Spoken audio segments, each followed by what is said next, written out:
Косайся та Никольская вичку не ветлетена уна отир, беряготи за вичку собура лишитися. Ращемскіне зіліч в уночищені, локтище спонда условия скотині досповна, но керамыш. В прошлом году мы освоили порядка 5 миллионов рублей, это краевые деньги. Мы полностью восстановили трапезную, значит, не было крыши, не было южной стороны. Значит, сейчас вы видите, что и крыша, и купола, все это уже сделано. Значит, восстановили полностью пол. Значит, в этом году было выделено из краевого бюджета 3 миллиона рублей, ну и 3 миллиона 800 тысяч, и это «Лукойл». Ремонтно-реставрационная уча змунны пондаса куштев. Учалищ бригада очень суфтетымыш нек не мог. Главное ло ештыны того суфтетны виля шиннез. Почти закончили паперть, осталось покрыть железом. Значит, сейчас начинают ставить окна, полностью меняем все окна.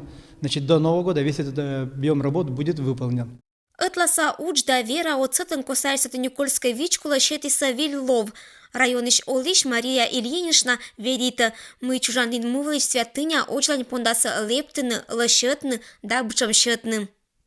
Агенбур, понасова теплять да волос мен городской церковь. Агенбур. Господь помогает. Уна мы отжились асласвек был нетавичкус, но велиш оштиса, не озни поднала. Ремонтно-реставрационный удже щерти план 2015 год кеже лощетом, а да скватет 16 кеже гижны пондаса они.